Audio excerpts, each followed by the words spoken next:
नमस्कार, स्वागत है आप सभी का राजस्थान स्पेशल में। मैं हूं आपके साथ कुमार कुणाल धीरज। उप मुख्यमंत्री दिया कुमारी ने सार्वजनिक निर्माण विभाग के अधिकारियों को अगले 2 माह लगातार फील्ड में मॉनिटरिंग करके बरसात से खराब हुई सड़कों को दीपावली से पहले सही करवाने के निर्देश दिए हैं। निर्माण भवन में आयोजित विभाग की समीक्षा बैठक को संबोधित करते हुए उन्होंने ये निर्देश दिए। उन्होंने सभी मुख्य अभियंताओं को 7-7 दिन लगातार फील्ड में रहकर सड़क कार्यों की मॉनिटरिंग के आदेश दिए। उन्होंने सख्त हिदायत देते हुए कहा है कि सड़कों की गुणवत्ता के साथ कोई समझौता नहीं होना चाहिए। ऐसी व्यवस्था की जाए कि सड़क बनाने वाला ठेकेदार ही गारंटी अवधि में सड़क खराब होने पर अनिवार्य रूप से सड़क को सुधारे। यदि इसके लिए नियमों में कोई संशोधन करना हो तो करे। उन्होंने सड़कों की गुणवत्ता को बढ़ाने के लिए प्रधानमंत्री ग्राम सड़क योजना मॉडल के प्रावधानों को शामिल करने के निर्देश भी दिए। रिपेयरिंग के दौरान भी वही सामग्री इस्तेमाल की जाए जो निर्माण के दौरान इस्तेमाल की गई है।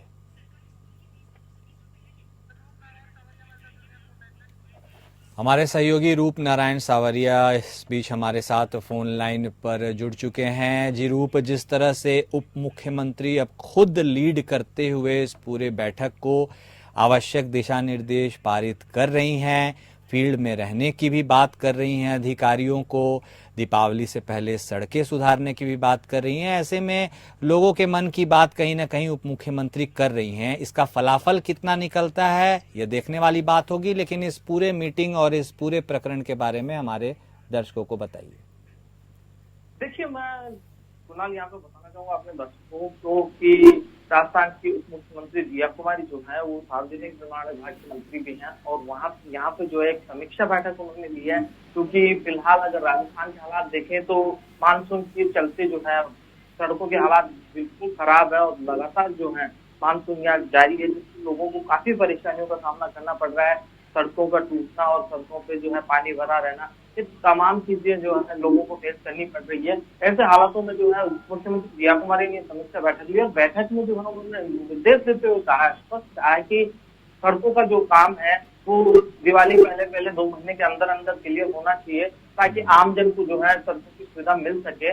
उन्होंने यहाँ पे जिम्मेदार अधिकारियों को देखिए ताकीद किया है कि जो जिम्मेदार अधिकारी हैं वो निश्चित रूप से फील्ड में जाए, फील्ड में रहकर तमाम चीजों को देखते हुए जनता को जो सुविधाएं मिलनी चाहिए उस सुविधाएं प्रदान करने का प्रयास करें 2 महीने के अंदर। क्योंकि दिवाली पास में है, दिवाली से पहले पहले उन्होंने जो है टाइमलाइन दी है यहाँ पे कि सड़कें जो है राजस्थान की वो सही होनी चाहिए। उनका ट्रैकवाद करके जिस तरीके से जो है उसमें एक नया उन्होंने बात की कि जो ठेकेदार जिन्होंने सड़कें बनाई है अगर गारंटी पीरियड में है तो गारंटी पीरियड में उस ठेकेदार से वही मटेरियल जो सड़क बनते समय लगाया गया था वही मटेरियल दोबारा डलवाकर जो है सड़क रिपेयर करवाई जाए और उसकी मॉनिटरिंग जो है खुद अधिकारी जो फील्ड में रहेंगे, अधिकारी उनको लगातार फील्ड में रहना होगा। फील्ड में रहकर जो है इसकी मॉनिटरिंग करते हुए जो है सड़कों को सुदृढ़ीकरण किया जाए, इनको डेवलप किया जाए ताकि आमजन को जो है राहत मिल सके। ठीक है रूप, आप बने रहिएगा हमारे साथ, आपके पास दोबारा आएंगे।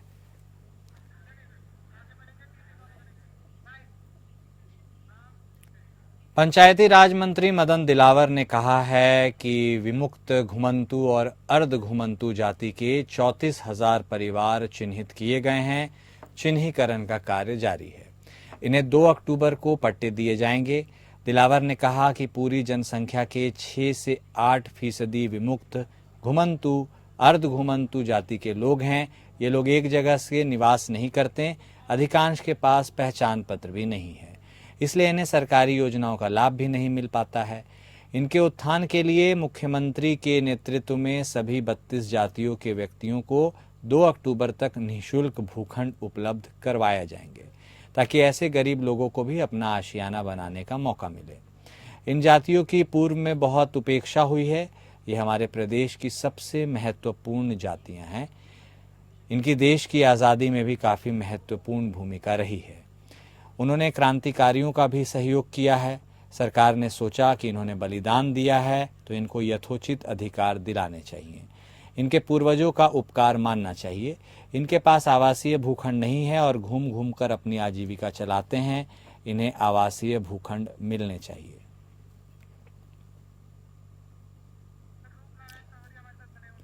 सहयोगी रूप हमारे साथ लगातार जुड़े हुए हैं, इस खबर पर उनसे बातचीत करते हैं। जी रूप, जिस तरह से समाज के एक उपेक्षित वर्ग के बारे में अब पंचायती राज विभाग बात कर रहा है और उन्हें भूखंड दिलाने की भी भरोसा दिया जा रहा है, ऐसे में इस कदम को आप कितना बड़ा मानते हैं और इस पूरे ऐलान के पीछे और कुछ क्या क्या कहा गया है, इसके बारे में भी बताइए। देखिए कुणाल, मैं यहाँ पर अपने दर्शकों को बताना चाहूंगा कि घुमंतु और घुमंतु जातियां हैं, इनका एक सुदृढ़ इतिहास रहा है राजस्थान में। और इन्होंने जो है आजादी के समय जो क्रांतिकारी थे उनका पूरा सहयोग किया। उन सहयोग की वजह से इन्होंने जो है घर बार छोड़ के ये जिंदगी जीनी पड़ रही, जो आज भी दर दर भटक रहे हैं। फिलहाल स्थायी नहीं है तो इनके पास कोई भी डॉक्यूमेंट ऐसा नहीं है जो साबित कर सकते कि ये यहाँ के मूल निवासी है या यहाँ की राजस्थान की निवासी है। तो इन तमाम चीजों को देखते हुए बड़ी संवेदनशीलता के साथ राजस्थान की सरकार ने ये पहल की है और पंचायत राज विभाग मंत्री ने ये जो बात की है कि ऐसी जातियां जिनका इतिहास बड़ा सुदृढ़ रहा है, जिन्होंने जो है प्रदेश के स्वतंत्रता संग्राम में अपना बड़ा योगदान दिया था, उन तमाम साथियों को आज एक पहचान देने की सरकार यहाँ पे प्रयास कर रही है। इनको स्थायी रूप से जो है घर देने की बात सरकार यहाँ पे कर रही है कि इनको स्थायी रूप से घर दिए जाए, ताकि जो है इनके बच्चे भी हैं जो शिक्षा की ओर अग्रसित हो सके, क्योंकि इनका जो है कहीं रुकना नहीं होता, ये लोग चलते रहते हैं, आज यहाँ है तो कल वहां है। तो ना तो इनके पास स्थायी डॉक्यूमेंट्स कुछ ऐसे हैं जिनसे ये साबित हो कि ये कहाँ के निवासी हैं और कहाँ रहते हैं। फिलहाल इन तमाम चीजों को देखते हुए राजस्थान सरकार ने जो है पहल की और राजस्थान सरकार ने ऐसे परिवारों को जो घुमंतु जातियां हैं उनको चिन्हित करने का काम किया है। बड़ी संख्या में चिन्हित किया जा चुका है और अभी भी जो है लगातार सरकार प्रयास कर रही है कि ऐसे परिवारों को जो है ज्यादा से ज्यादा जोड़ा जाए और इस स्कीम के तहत उनको पट्टे दिए जाए। ये पट्टे जो है 300 वर्ग गज के समथिंग होंगे। इनमें तमाम नियम उन्होंने जोड़े हैं, किस तरीके से जो शिक्षा नियमों में लाई जाए और किस तरीके से जो है इनको एक विकास की ओर अग्रसर कर सके, ताकि इनकी जो देशभक्ति, इनके जो पुराने परिवार थे, इनके जो पिछले पीढ़ियां थी, उन पीढ़ियों का जो एहसान तो देश की जनता पे है उसको चुकाने का प्रयास यहाँ की भारतीय जनता पार्टी की वर्तमान भजनलाल सरकार कर रही है। और उसमें मंत्री मदन दिलावर जो है निश्चित रूप से खुद इंटरेस्ट लेकर जो है तमाम चीजों को देख रहे हैं कि इसमें किसी तरीके की जो है शिथिलता ना बरती जाए, तो ऐसे लोगों को ज्यादा से ज्यादा लाभ देकर स्थायित्व प्रदान किया जाए, जिससे जो इनके आने वाली पीढ़ियां हैं उनका विकास हो सके और प्रदेश में अपना सहयोग कर सके। जी कुणाल। ठीक है रूप, बहुत शुक्रिया आपका, लेकिन आप हमारे साथ बने रहिएगा, आपसे दोबारा जुड़ेंगे।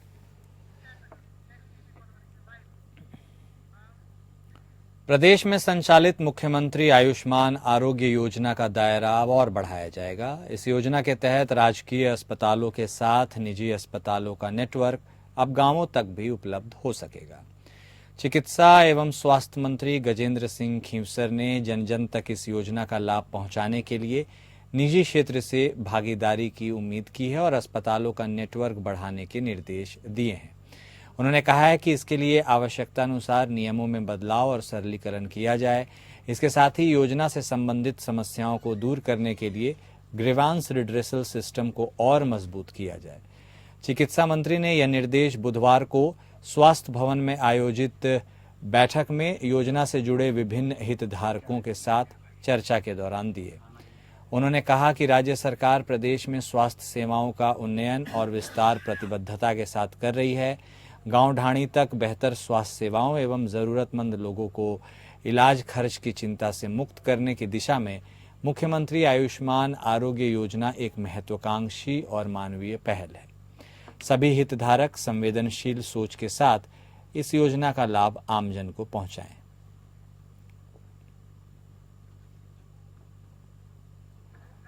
सहयोगी रूप हमारे साथ लगातार बने हुए हैं, उनसे बातचीत करेंगे। जी रूप, इस योजना के बारे में भी हमारे दर्शकों को बताइए और इसके जो रीच बढ़ाने की बात हो रही है कि तमाम कस्बों, गांवों और ढाणी तक इसका रीच बढ़े, इससे इसकी कितनी उपयोगिता होगी और मुख्यमंत्री आयुष्मान आरोग्य योजना का दायरा कितना बढ़ेगा, इसके बारे में बताइए। देखिए कुणाल, मैं यहाँ पर बताना चाहूंगा कि राजस्थान के मुख्यमंत्री भजनलाल शर्मा जब से सीट पे बैठे हैं तो वो स्वास्थ्य को लेकर काफी संवेदनशील रहे हैं और लगातार वो जो है स्वास्थ्य के बारे में चर्चा करते हैं। लोग आम जन राजस्थान के लोगों के स्वास्थ्य के बारे में उनकी चिंता जो है जग जाहिर है। इसी को लेकर यहाँ पे जो है चिकित्सा मंत्री ने गजेंद्र खींवसर ने बैठक की और बैठक में जो है तमाम अधिकारियों को यह निर्देशित किया इस योजना को, जो मुख्यमंत्री आयुष्मान आरोग्य योजना है, इस योजना का विस्तार करने का यहाँ पे उन्होंने आह्वान किया कि जो सरकारी अस्पताल है उनमें तो तमाम सुविधाएं लोगों को मिल ही रही है, लेकिन क्योंकि सरकारी अस्पतालों तक लोग इतना पहुंच पाते हैं, ये देखने वाली बात है। लोग जो है प्राइवेट अस्पतालों में जा रहे हैं, तो कुछ प्राइवेट अस्पतालों को सिलेक्ट करके जो है सरकार अब चाहती है कि वो प्राइवेट अस्पतालों में भी इस योजना का लाभ जो है आमजन को मिले और लगातार जो है उनका स्वास्थ्य सही रहे, बीमारियों से जो है निजात मिले, परिजनों को जो परेशानियों का सामना करना पड़ रहा है, उन तमाम चीजों को देखते हुए यहाँ पे सरकार ने जो है इस योजना का विस्तार की बात कही है और विस्तार के लिए अधिकारियों को ताकीद करते हुए जो है इस योजना पर महत्वपूर्ण बैठक यहाँ पे स्थापित की गई है। ठीक है रूप, बहुत शुक्रिया, बने रहिए हमारे साथ, दोबारा आएंगे आपके पास। राज्यपाल हरिभाऊ बागड़े ने राष्ट्रपति द्रौपदी मुर्मू के जयपुर से लौटने पर हवाई अड्डे पर उन्हें विदाई दी। इससे पहले उन्होंने राष्ट्रपति द्रौपदी मुर्मू का राजभवन पहुंचने पर अभिनंदन करते हुए स्वागत किया। उन्होंने मुर्मू को राजभवन के अतिथि गृह में शॉल ओढ़ाकर और इस संक्षिप्त यात्रा के स्मरण स्वरूप राजस्थान की प्रसिद्ध मीनाकारी की हुई स्मृति चिन्ह प्रदान की। राष्ट्रपति मुर्मू ने भी राज्यपाल को अपनी ओर से शॉल ओढ़ाते हुए राष्ट्रपति भवन का कलात्मक मढ़ा हुआ छायाचित्र भेंट कर उन्हें सम्मानित किया।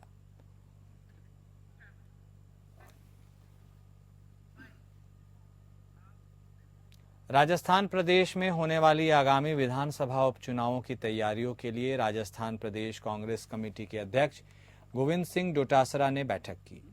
एआईसीसी के राजस्थान प्रभारी सुखजिंदर सिंह रंधावा ने प्रदेश कांग्रेस कमेटी वॉर रूम पर दौसा, झुंझुनू, देवली, उनियारा, खींवसर, 84 रामगढ़ विधानसभा क्षेत्रों के महत्वपूर्ण कांग्रेस नेताओं एवं पदाधिकारियों की बैठक ली। इस बैठक में संगठनात्मक फीडबैक लिया गया। चुनाव के लिए रणनीतिक चर्चा कर महत्वपूर्ण दिशा निर्देश प्रदान किए गए। राजस्थान प्रदेश कांग्रेस कमेटी के महासचिव और मीडिया प्रभारी स्वर्णिम चतुर्वेदी ने बताया कि बैठक में प्रदेश के अध्यक्ष गोविंद सिंह डोटासरा ने सभी संभाग, जिला और विधानसभा प्रभारियों के साथ जिलाध्यक्षों को इन विधानसभा क्षेत्रों के प्रत्येक मंडल में बैठक लेकर कार्यकर्ताओं से चर्चा करने के लिए कहा है। इसके साथ ही चुनावों हेतु फीडबैक प्राप्त करने के लिए भी आदेश दिए गए हैं। बैठक में निर्णय लिया गया है कि संबंधित क्षेत्र के प्रभारियों द्वारा मंडल स्तर पर बैठक के पश्चात प्रदेश अध्यक्ष डोटासरा द्वारा इन सभी विधानसभा क्षेत्रों का दौरा किया जाएगा। पार्टी की विशाल जनसभाएं आयोजित होंगी। कांग्रेस पार्टी के वरिष्ठ नेता इसमें शिरकत करेंगे।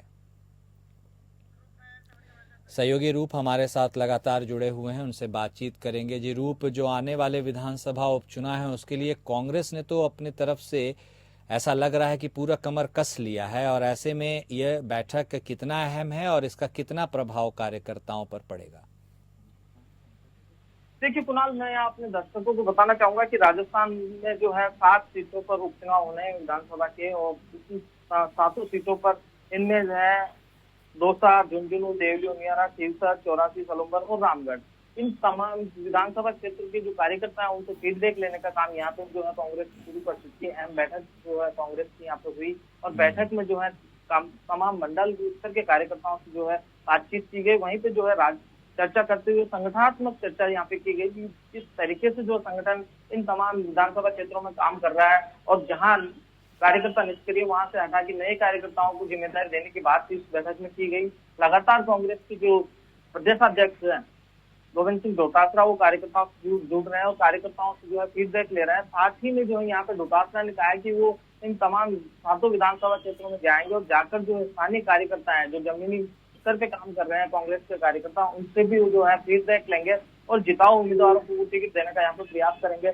इस बैठक में जो है क्योंकि कांग्रेस के उपचुनाव के लिए एक महत्वपूर्ण बैठक यहाँ पे की रही है, इस बैठक में जो है राजस्थान प्रभारी सुखजिंदर सिंह रंधावा भी उपस्थित रहे और तमाम लोगों से उन्होंने भी बातचीत की। सबसे जो कार्यकर्ता है उनको संबोधित करते हैं उन कार्यकर्ताओं से आह्वान किया है कि वे जाएं और प्रदेश की जो सरकार है भारतीय जनता पार्टी की, उसकी जो कामकाज है, जो उसने अब तक जो जनता के हित में काम नहीं किए, उन तमाम चीजों को लेकर वो जो है जनता के बीच जाए। कांग्रेस की जो पिछली सरकार ने काम किए उन कामों का वहाँ बखान करें और आने वाले टाइम में वहाँ से जो स्थानीय जिताऊ उम्मीदवार है उनका फीडबैक में उन्हें दें ताकि एक जिताऊ उम्मीदवार को वहाँ पे टिकट दिया जा सके और कांग्रेस जो है तो सीटे पर जीत सके। तो यहाँ ये एक अहम बैठक यहाँ पे की गई कांग्रेस के उपचुनाव को लेकर। जी बहुत शुक्रिया रूप, आप बने रहिएगा हमारे साथ। है खबर लक्ष्मणगढ़ से है, जहां पर भारतीय जनता पार्टी के अल्पसंख्यक प्रदेश अध्यक्ष हमीद खान का लक्ष्मणगढ़ पहुंचने पर सीकर जिला अल्पसंख्यक मोर्चा की ओर से शहर के जनता रेस्टोरेंट में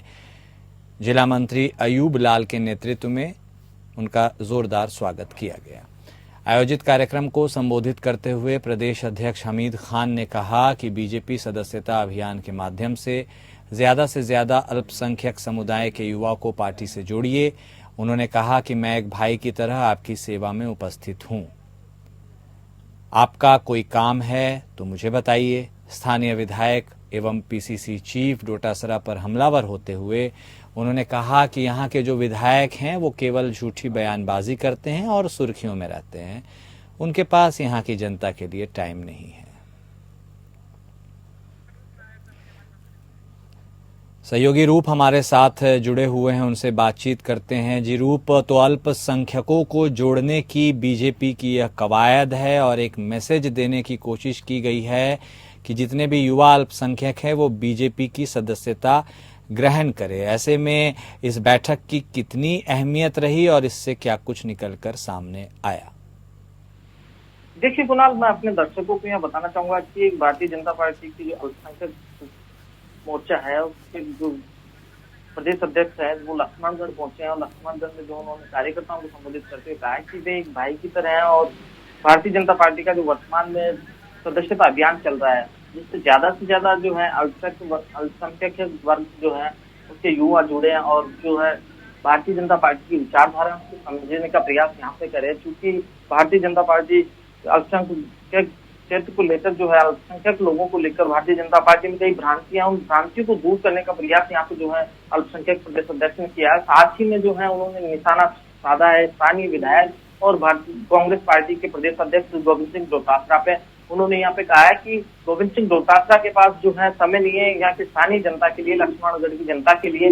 वे झूठी बातें करके जो है सुर्खियां बटोरते रहते हैं, जबकि यहाँ पे जो स्थानीय जनता है वो कई परेशानियों का सामना कर रही है। तो यहाँ पे उन्होंने जो है कांग्रेस को सीधा निशाना साधा है प्रदेश अध्यक्ष गोविंद सिंह डोटासरा के माध्यम से। बहुत शुक्रिया रूप नारायण हमारे साथ जुड़ने के लिए और तमाम बातचीत करने के लिए। हरियाणा में आगामी दिनों में होने वाले विधानसभा चुनाव में प्रचार की कमान संभालने के लिए राजस्थान बीजेपी महिला मोर्चा का दल रवाना हो गया है। बीजेपी के प्रदेश मंत्री डॉक्टर महेंद्र कुमावत ने बीजेपी प्रदेश कार्यालय से महिला मोर्चा के पदाधिकारियों की बस को हरी झंडी दिखाकर रवाना किया। इस मौके पर बीजेपी प्रदेश मंत्री डॉक्टर महेंद्र कुमावत ने बताया कि हरियाणा के विधानसभा चुनावों में बीजेपी प्रचंड बहुमत से जीतेगी। उन्होंने कहा कि चुनाव प्रचार को गति देने के लिए राजस्थान से महिला मोर्चा की पदाधिकारियों का दल आज रवाना हुआ है, जो चुनाव संपन्न होने तक वहां अलग अलग विधानसभा क्षेत्रों में जाकर पीएम मोदी की जन कल्याणकारी नीतियों को आम जन तक पहुंचाने का कार्य करेंगी।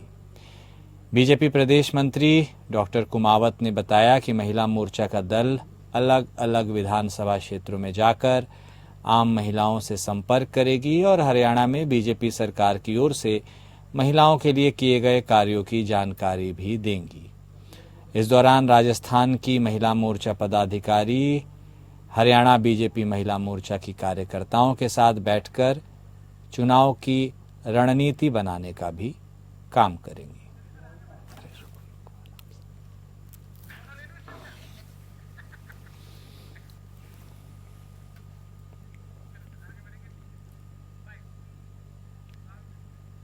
चूरू सरदार शहर डीएसपी अनिल माहेश्वरी ने एपीओ हरियाणा के लोगों को रास्ते में रोककर पूछताछ और छोड़ने की एवज में रुपए मांगने का आरोप लगने पर डीजीपी ने सरदार शहर के डीएसपी अनिल माहेश्वरी को अब एपीओ कर दिया है। हरियाणा से बीकानेर जा रहे लोगों को सरदार शहर में रोककर पूछताछ करने और छोड़ने की एवज में 6 से 7 लाख रुपए मांगने के मामले में संलिप्त पाए जाने पर यह कार्रवाई की गई। मामले की जांच कर रहे आईपीएस प्रशांत किरण ने बताया कि हरियाणा के रेवाड़ी निवासी अमन जाट ने शिकायत की थी कि 16 सितंबर की रात हरियाणा के रेवाड़ी से 2 दर्जन से अधिक लोग 5-6 गाड़ियों में सवार होकर बीकानेर जा रहे थे। सरदार शहर सीमा में प्रवेश करने पर डीएसपी गश्त पर थे। उन्होंने सभी गाड़ियों में सवार लोगों को रोका। पूछताछ के बाद सभी लोगों को थाने ले गए। उनसे वहां भी पूछताछ की गई। पूछताछ में ऐसा कुछ नहीं लगा कि हरियाणा के लोग संदिग्ध हैं। इसके बाद एसपी जय यादव ने बताया कि आईपीएस प्रशांत किरण की ओर से मिली रिपोर्ट पुलिस मुख्यालय को भेजी गई, जिस पर डीजीपी की ओर से एक्शन लिया गया।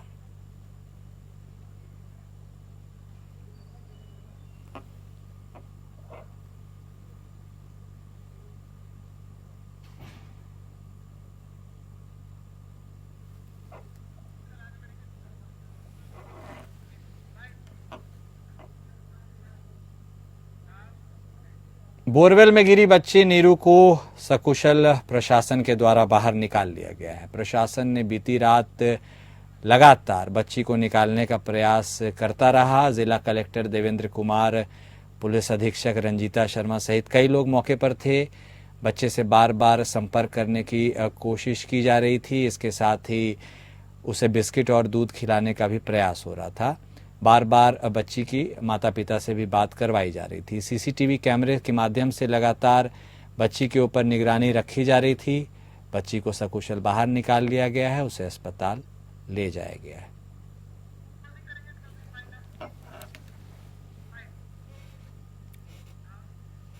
राजस्थान स्पेशल में अभी के लिए इतना ही। नमस्कार।